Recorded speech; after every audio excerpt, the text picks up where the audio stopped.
For thousands of years, the story has been pretty simple. The Great Pyramid of Giza was a tomb for a pharaoh, right? But what if it was something else, something completely different? In this explainer, we're diving into a radical theory that recasts this ancient wonder not as a monument for the dead, but as a massive, sophisticated machine built to generate power. And to kick this whole thing off, we're not actually starting in ancient Egypt. Nope, we're starting with the brilliant mind of Nikola Tesla, the father of our modern electrical world. And believe it or not, Tesla was fascinated by the pyramids. He thought they held some kind of secret to energy. And that fascination, well, that's the key that unlocks this entire theory. Okay, so to really get a grip on this whole pyramid theory, you first have to understand Tesla's biggest, most ambitious goal, a world powered completely without wires. He literally dreamed of sending electricity through the air and the Earth itself, freeing all of us from that endless tangle of copper wires. And look, this wasn't just some pipe dream. It was real. Back in 1907, he actually got a patent for an apparatus for transmitting electrical energy. He called his design a magnifying transmitter. And honestly, it was the culmination of years of research into harnessing the planet's own electrical field. The real-world version of that patent, well, that was the Wardenclyffe Tower. The idea was, well, it was simple but absolutely revolutionary. Basically, use the tower to pump electrical energy into the Earth, making the whole planet vibrate with electricity. Then, any device anywhere on the globe could just tap into that energy field. Think about it. Global, wireless power for everyone. But it's kind of a sad story. Tesla's dream never happened. His funding completely dried up, and that magnificent tower was torn down in 1916. His vision of a wireless world became one of history's great what-ifs. Or was it? And that question is what takes us all the way back, thousands of years, to the Giza Plateau. For centuries, the official story has been, yep, it was Pharaoh Khufu's tomb. Case closed. But the pyramid is just packed with puzzles that defy that simple explanation. I mean, really think about it. Why build something with a level of precision that we'd struggle with today? Why create this incredibly complex maze of passages and chambers inside? And here's the real kicker. Why is the so-called sarcophagus totally empty, and why has no trace of Khufu's mummy ever been found inside the one building that was supposed to be his eternal home?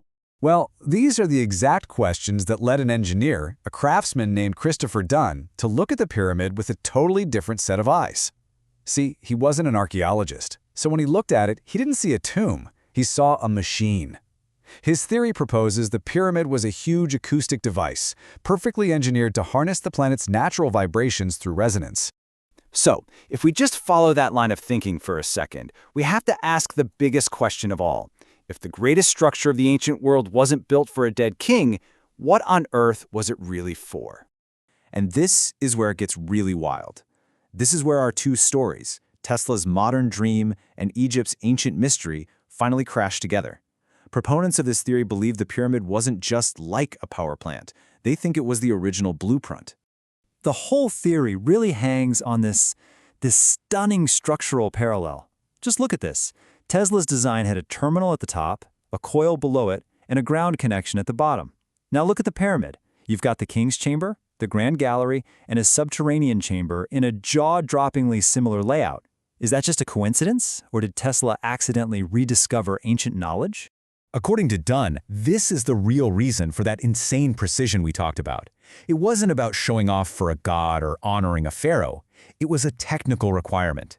You see, for a machine to resonate, to be perfectly tuned like a musical instrument, it has to be built with absolute, perfect accuracy.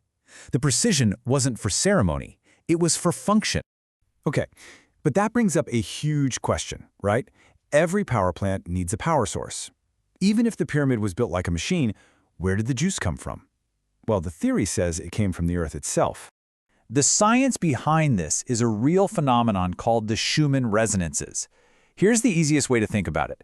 Imagine the space between the Earth's surface and the upper atmosphere is like a giant bell.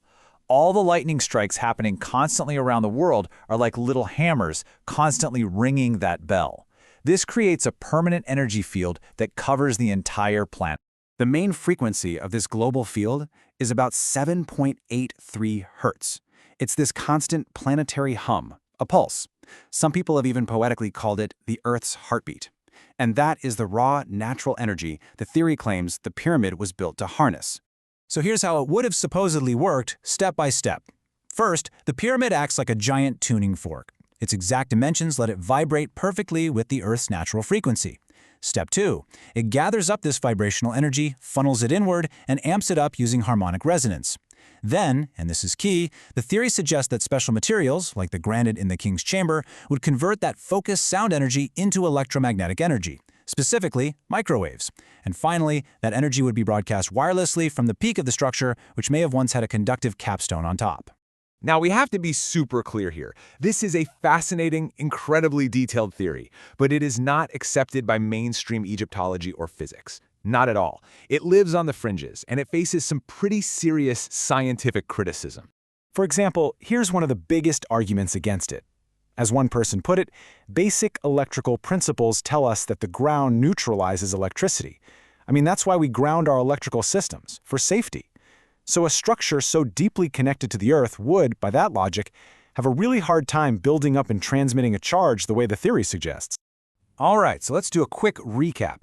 The Giza power plant theory draws a direct line from Nikola Tesla's wireless ambitions to the Great Pyramid's design. It proposes the structure was a machine using harmonic resonance to tap into the Earth's natural energy field. But while it's a compelling story, it remains a highly controversial idea, firmly outside the academic consensus. So whether the Great Pyramid was a tomb, a power plant, or something we can't even begin to imagine, it really makes you wonder, doesn't it? It forces us to ask a compelling question. If we could be this wrong about one of the most studied structures on Earth, what other secrets are still buried, just waiting to be rediscovered in our ancient past?